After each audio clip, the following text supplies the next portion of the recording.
whispering throughout this entire video for the purpose of ASMR and or relaxation. If you don't experience ASMR, that's totally okay. Or maybe you just don't like my style, that's okay too. But I wanted to give you a little heads up in case you don't like whispering or you think that it's weird. If that's the case, I love you, but you're probably in the wrong place. So I will be whispering about different forms, 3 different forms for quadratics, writing out quadratics, and these forms will come in handy when we talk about parabolas. So the graphs of quadratics have the shape of parabolas, which are these U-ish, kind of U-looking shapes. They can be upward facing, downward facing. If it's a function, it will be a vertical parabola. If we don't care about whether or not it's actually a function, we might have sideways parabolas, but that's neither here nor there. So having these forms for our equations themselves will have different uses. They all come in handy depending on our question.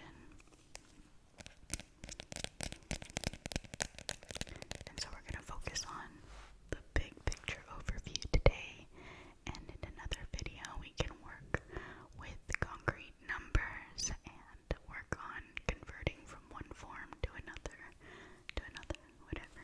So we're just going to add 3 forms. The first being standard form, the second being vertex form, and the third being factored form. So we're going to be adding these 3 into our little toolbox. Of course, it doesn't matter whether or not you like math or hate math, if you're studying this or not. I welcome you to just use this however you need. If you need the rest, close your eyes. First and foremost, we're here to relax, okay? You can bring your own math if you want to, or your own craft, hobby, whatever. But if you are learning this, I want to just encourage you today, take your time. And thanks for hanging out with me. So let us start with standard form. Standard form. Okay. Standard forms on my little whiteboard here.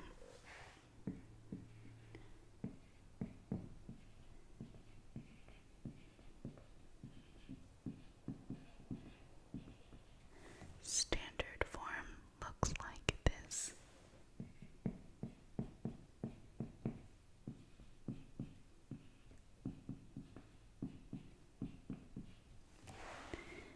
F of x equals ax squared plus bx plus c. Ax squared plus bx plus c. So let's look at the big picture pattern here. Instead of memorizing all of this stuff, let's look at what's going on. Okay, so f is just my function of x, which just indicates to me that I will have inputs, and given those inputs, in this case my x values, I will use this as a set of instructions to tell me what to do with the given input. Then this thing will give me, in this case, a number, and that is my corresponding output. So I have these pairs of inputs and outputs.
0 times x squared here, which would be 0.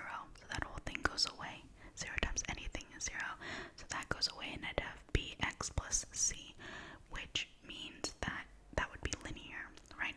So it's this x squared thing in the first place that makes it quadratic. It's this x squared term that makes this thing a quadratic, means having a degree of 2, this power of 2 here. Now there's always someone who's like very nitpicky about this stuff. So I will point out that if we had a function with multiple variables, so if I happen to have like x times y like this, technically speaking, this has a degree of 2 because I have x to the power of 1 and y to the power of 1, and the rule is that if you multiply like that, then this thing actually has a degree of 2. So some people would say that's a quadratic, but that's not the quadratic that we're talking about here. We're talking about one variable, here in this case x, and it is raised to that 2, so that's the degree of 2. The highest power is my degree of 2.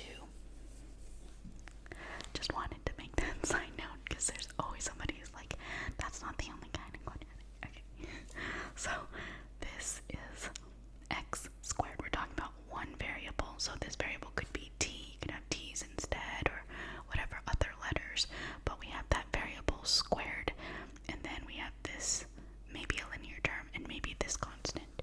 And I say maybe because if b and or c happen to be 0, this is still a quadratic as long as a is not 0.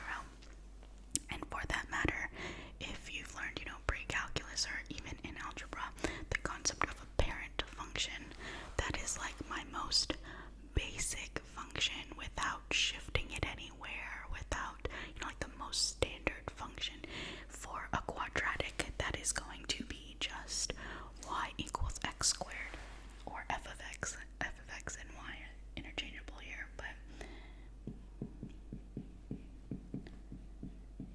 this is my standard quadratic, standard parabola. That's the one that's centered right at 0, 0, faces upward with the standard width here. It's going to go through 1, 1, and negative 1, 1. The vertex is at 0, 0, right? So this is my parent function. Everything else kind of messes with this. I either shift it, to the right, the left, or left and right, up and down. I can flip it upside down. I can make it a little bit wider or narrower. But this is my basic one. And so this parent function has an a value of 1, because 1 times anything stays itself. So a is 1, b is 0, and c is 0. There's no linear term here, right? So it's like plus 0, x plus 0. So that's like my most fundamental parabola. But point being, b and c can both be 0 as long as a is not. And then from there, I can have any combination of that. So I could have like x squared minus 2. That would be a b of 0, c of negative 2. I can flip this upside down, so let's just write a few examples here. Let's do like negative 2x squared plus x minus 8. Okay, so a would be negative 2, b would be 1, just comparing these two. This is plus 1x, little secret 1, so b is 1, and c is negative 8. So if you ever have like a minus, or like let's say we have x squared minus 6x minus 12. Okay, if I have a minus here instead of this direct plus, that's okay. I can rewrite this as like a plus minus 6x. Okay, and same thing for the 12, plus negative 12. Okay, so if you can't notice that right away, that's okay. This is a separate algebra concept, okay? So if you feel like you're not really comfortable with that, take your time with this, but otherwise you might just be able to, see that if I have a plus b, it's okay to have this minus 6. You just group that together to make that b. This plus c, if I have a minus 12, I group it together to make that c. c is negative 12, okay? Sometimes the form of stuff actually matters to get the pluses and the minus correct. So I just wanted to point minus 6 as being minus 6, either by thinking of it as like I'm moving positive along a number line to the right, but I'm moving to the right a negative number of times, so it's actually moving left, so that's actually minus 6. Or you can think of it as like plus 1 times negative 6. We've talked about it a bit here on this channel, but you can take your time to review that if you need to. But otherwise, it's just about reading coefficients, right? Reading out these numbers in front. But the key thing for standard form is that it's just all written out. It's all expanded out. It's expanded. We have ax squared plus bx plus c. Okay? No parentheses and nothing else. Nothing to multiply out. It's all expanded for me. And usually I go ahead and write it in this way with the stuff with the x squared first, then the bx if it exists, then the c in that order. So it's helpful to kind of see it that way rather than having something like, let's just make something up, like let's say 16t minus 32t squared. So in this case it's my function of t. I might even call it like g of t. That's okay. This is still a quadratic.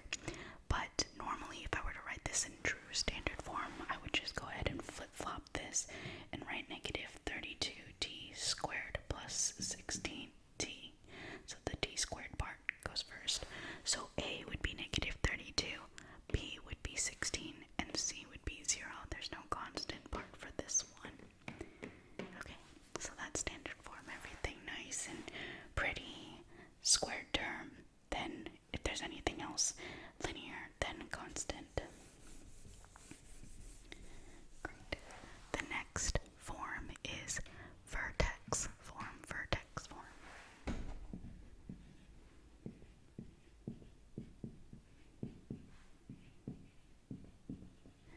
Okay, so the point of vertex form is I'm going to be rewriting this in a slightly different way so that if I'm given the vertex of my parabola, it's a special point, then I can just plug it straight into this form and it's easier to work with.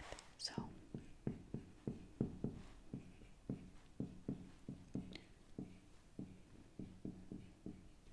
it looks like this. F of x is a times x minus h in parentheses squared plus k. And if I have this form, then my vertex occurs at h comma k, the point h comma k. So you notice that I didn't write b and c here. Again, it's okay, like b and c are still constant placeholders. Again, my variable is x here, and I only have an x here now. So before I had an x squared, an x term, but now the difference between this and this is I have this binomial, this x minus h thingy squared with the coefficient and then a constant k there. So what is a vertex? Well, when I have my parabola, depending on which way it's facing, there's a special point at the very minimum or the maximum, and that is my vertex. It's a minimum value, like the bottom of my U-shape or the top of my U-shape. And if we look at parabolas, if we study them further, we actually know that they are symmetric because of this squared thing. And so it folds along this axis that goes through the vertex. So what does this mean is if I have this x minus this number h and then plus a k, this h and this k value is directly my vertex itself. So if I said I have a parabola that has a vertex of 2, 3, what is the equation of that? And it goes through one other point because we need either a vertex and another point to define my parabola, or 3 points in general if I don't know that one of them is a vertex. If that's the case, if I say I know that my vertex goes through 2, 3, that's a point x, y, I can use this general form and literally plug in a times x minus 2 squared plus 3, and all I would be missing to define this equation is a, which I can use my third, or my second point actually, my other point, to solve for a here, and we'll do a question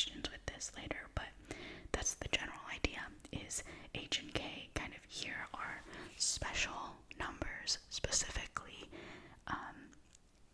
coordinates, the values that correspond to the coordinates of my vertex itself. That's why this is called vertex form, because if I give you a quadratic in this form, the thing that gives it away that it's a quadratic still is I have an x here, but I have a squared there. So x minus h squared, this is still a quadratic. It's going to have a degree of 2. It's going to be x squared, and with this a, it's going to be ax squared when I expand this. But if I'm given this form, I can read straight off of it and know that the vertex is, whatever h and k are. Again, if we have a plus instead of a minus, we can do that plus minus trick. So let's work out a quick little example of that. Let's say we have half of x plus 6 squared plus 10. So the vertex of this is where it's really important to note if this thing has, what does this actually say? It says my vertex will be h comma k if I have this x minus h. So a is 1/2, but I have x plus 6. So what do? I do minus 6 here, so that I have x minus 6 squared with the half and all the other stuff. So that means h is minus 6. It's a little counterintuitive, but my vertex from this equation would be negative 6 comma positive 10. And if this were minus 10, this would also be plus minus 10. So my vertex would be negative 6 comma negative 10. Okay, so just note that minus actually is important, and it has to do with translating my parent function, my x squared, left or right, and it's always a little bit backwards for that. But just keep that in mind, okay? So that's the cool thing about vertex form, is it literally makes it easy to read off, with minimal work. If at best you have to, or at most, not best, at most you're gonna just have to flip-flop that sign. But otherwise, if you already have this x minus, let's say, 3 squared, then you can just read straight off and know what the vertex is, okay?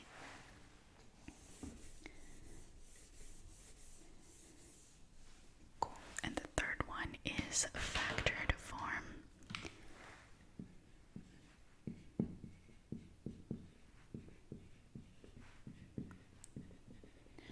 Which looks like f of x equals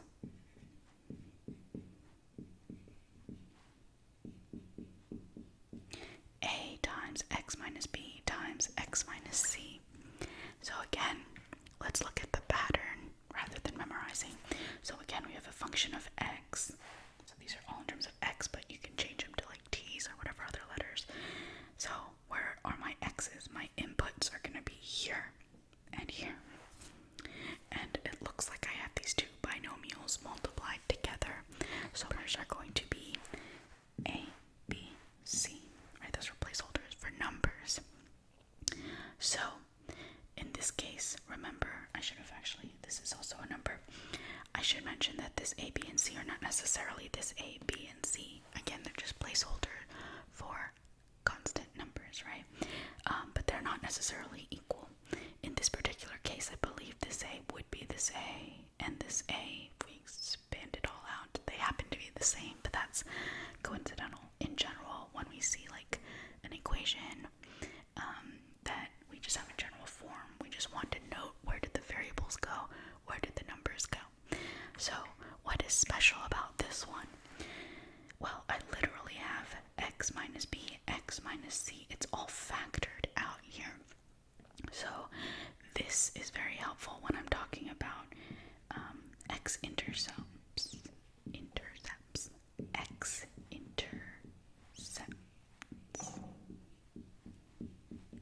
Okay, and that is where, if I have it's where a graph intersects the x-axis, the horizontal one, the x-axis, right? So if I said I have a parabola that crosses the x-axis, or in other words, the x-intercepts at -1 and 4, right? Then I can just plug those in. This is going to have x-intercepts at b and c.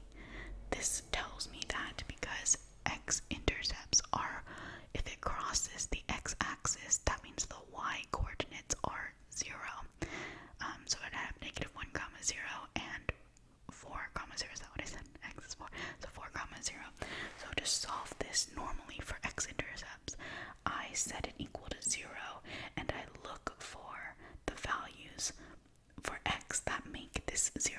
So if it's factored out for me already, though, this is really nice because a is not 0. So that means that either x minus b is 0, or both, right? And or x minus c equals 0. This is the zero product rule. So if none of these are 0, then there's no way that the product is 0. At least one of these is 0. So that means x minus b is 0 or x minus c is 0 if a is not 0. Then x is equal to b. You just scoot that over, right, by adding b on both sides or adding c on both sides. So x equals b or x equals c, literally. So that means that if I give you the two x-intercepts like -1 and 4, then I can just do minus -1 and 4. So in that case, if I gave you the two x-intercepts, I give you one more point. I still need a third point there. Then I to solve for a, but I would have a times x plus 1 times x minus 4 equals 0. So this factored form allows me to work with x-intercepts really easily. That being said, if I have standard form and I'm trying to get to this, it's not always factoring with our whole numbers that we're used to, like our integer values, because not all quadratics can be factored nicely, so to speak, right? But we can still always write out b and c like this if we can do it by using the quadratic formula too, so that we can get values here. Now, they're not always going to be real either. It depends on this, but it's usually for this kind of form we're working the other way around. If we're given some kind of formula, or if we're given x-intercepts, for instance, we can start with this form and then expand it out into standard form by foiling, right? First outer, inner, last, then distributing that a value to get standard form, okay? So it depends on how the numbers work out. Let's just leave it at that. But not everything can be factored with real numbers in that way, okay? But I just don't want to mislead you. It's not always clear to go from here to this one. Sometimes you can't factor it. You just have to look at the discriminant, the thing under the square root, when you do this. So usually this form is used going the other way around, because if you're given the x-intercepts, you know those values, you can just plug them into this and then expand it out into standard form. And this is the most, I would say, the least used form anyway, but sometimes it comes in handy. So let's look at these forms one more time, kind of together.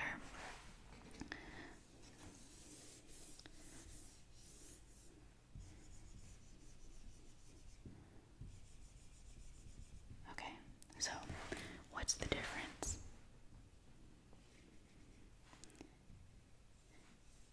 And how do we build some intuition between them? This is with everything expanded out. We must have at least an x squared term. We don't have to have a linear or the constant part, but it's okay. We can have any other combination, right? So everything's expanded, no parentheses. We literally see the x squared here, and x and all that.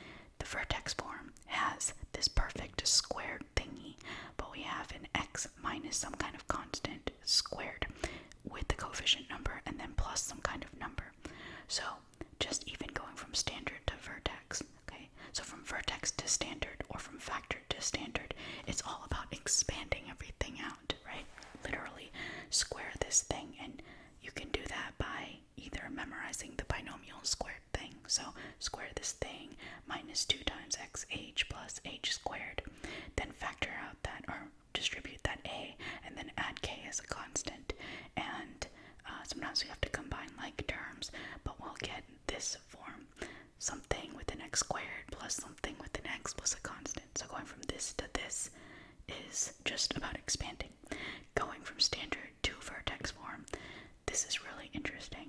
It's basically, we pull out this a first, we look at these first two terms here, the x squared and the x1, and we basically, what happened here, I have this binomial thing squared, so I'm actually completing the square. If you remember that technique, I'm not sure if we've covered that here on this channel, but we're completing the square between these two first. Factor out the a, then you can use your like half of the b thing squared trick, and if you know what I'm talking about, if not, it's okay. But then we have to kind of adjust this constant based on what we had to add to complete the square. Don't forget to distribute that a to get this new constant k, but that's it. I'm just completing the square here, essentially, and then I have a constant term. So that's how to go from here to here. We'll do the algebra behind this, but that's just some intuition. For factored form, again, now, instead of doing this like perfect square thing, I'm actually kind of going based on these two linear factors. So this x minus b thing and this x minus c thing directly give me x-intercepts. So if I'm given two x-intercepts, nice and easy to just plug in those values. Going from factored to standard, you just expand it out, first outer, inner last, combine like terms, distribute the a. So I don't need that 0 anymore, but distribute it out to get the standard. So going from factored to vertex form is a little bit awkward because your x-intercepts are going to be different, right? So you're not going to have this perfect squared thing. So you kind of have to go from factored to standard to vertex if that's what you're looking for. I'm sure you can kind of work with different little tricks there, but like we said, this is kind of the least used, I would say. But that's the general idea. Going to standard is the most standard. Expand everything. Going into either of these, just look at the pattern for what we're after, and that's it. And so to know which one to start with, I would say, is go based on what the question is saying or what you're given. So like for this one, you might be given 3 points and you don't know whether or not anything is a vertex or not. If you're just given 3 points, x comma y values, then you can just plug that into this, plug the first one into the x's, and leave the a, b, and c's and get this value. You plug that for each of the 3 points, then you'd have a system of equations, 3 variables, a, b, and c, 3 equations. So it's kind of like it becomes a system of equations, because here we said a, b, and c are constants. That's true, but in order for us to define the actual like equation itself, I need to know what those values are, so they kind of temporarily become variables. So based on my 3 points, I can just plug them into this and get 3 equations with 3 variables and solve. If I'm given a vertex, so that's one special point, it's either the minimum or maximum, I can use this form. I'd still need one other point to solve for a, but I just put in h and k, solve for a. If I'm given 2 x-intercepts and a point, then I just go ahead and try this one. That's pretty straightforward, and then it depends on what form the question's asking you for, but that's a great place to start, and I hope that makes sense for now. Or if you're asleep, I'm wishing you sweet dreams, but I think that it's pretty cool to see them all together like this before we start memorizing, like, oh, complete the square here, oh, try and factor this, like it's going to be kind of complicated. So if we can just for now remember these 3 forms, then I will be referring to them as we move forward. So I'm trying to think of any other, like, last minute little questions that might pop up, or I don't know. One thing that did come to mind was, in this case I have an x, but if I happen to have, like, let's say a coefficient in front of that x as well, let's say I have a 3, it's okay because I basically can factor out a 3 from this, which ends up being like a 3 squared, so it's 9 gets pulled out here, so you just have another 9 times my constant is still another constant, so I can just still make a constant, and I can always do it so that this x coefficient is going to be 1. Thing with this, if I happen to have a coefficient here, I can actually factor it out. My b would end up being like, if this were a 3, I could have a b over 3, but that's still a number, it's still a constant, so I can just kind of do like a little b prime, and it would still have the same